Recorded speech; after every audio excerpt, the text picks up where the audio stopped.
Okay, with this video I am going to show you how to use fill and stroke. So I'm going to go File, New. Once again, not worried about the name. I can go Print or Custom, it doesn't matter. Number of artboards 1. Letter. Units, we're going to use inches. And we're going to stick with Portrait, which is on the left, not Landscape. So Portrait on the left. And click OK. There's our one artboard. Now we're going to focus on fill and stroke. So I'm going to come over to my shape toolbar. I click and hold and go to the tab and my toolbar appears. From here, if I draw a shape, so let's say I draw a long rectangle, I'm going to click on the selection tool. Right now my shape is selected. With the selection tool, if I click on the artboard away from the shape, now my shape is not selected. So what we need to do is use the selection tool to make sure our shape is selected so we can change the fill and the stroke. So I can click and drag, okay, or I can just click the shape and the anchors appear. These are all anchors that you see here, and the lines, they're paths.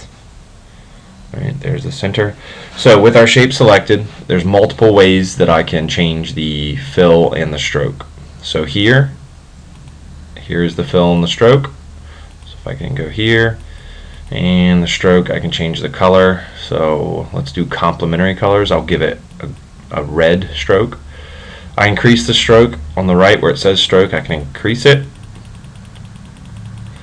Okay. That's all I'm going to show you up here for right now. I'm going to come back to that. Okay. Down over here I have fill and stroke. So I can double click fill, and I have a color picker that appears, and I can change my colors according to whatever I want, anything in the color spectrum. So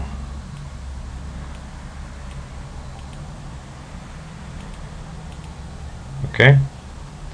If I want to reset it to black and white, I can click here. Now the fill is white and the stroke is black. It's now going back to a 1-point stroke. I can swap fill and stroke by using these arrows. Okay. I can give it none for stroke. Let's stay away from gradient and don't worry about that. Okay. So let's change it back. Actually, we'll leave it here. I'll come over here, and I have different color guides that I can use. I have the swatches again over here. So let's say that I want to give my fill the color red. So if I click, well, nothing happened because the stroke is in front of fill. So right now I have a red stroke. If I increase it,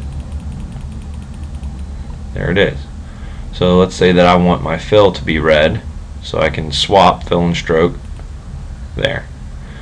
So I still don't like fill being red, so I'll click it.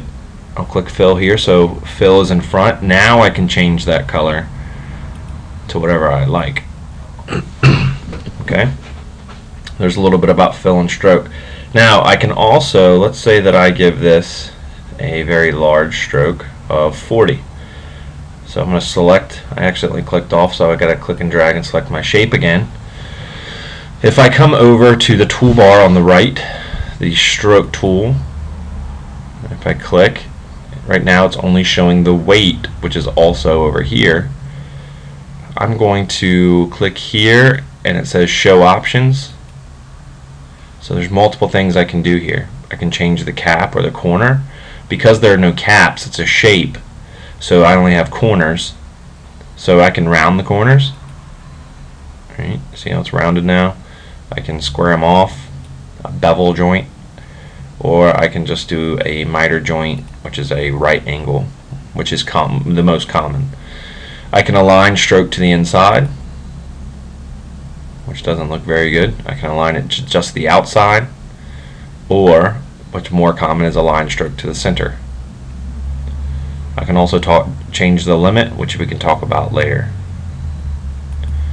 Alright.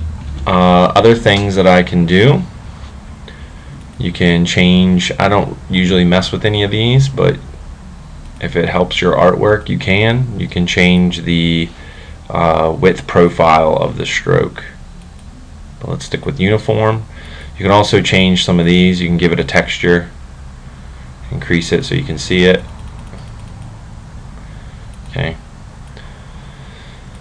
Alright, so I'm going to go back to basic, increase it. Alright, and that's pretty much it for right now for fill and stroke.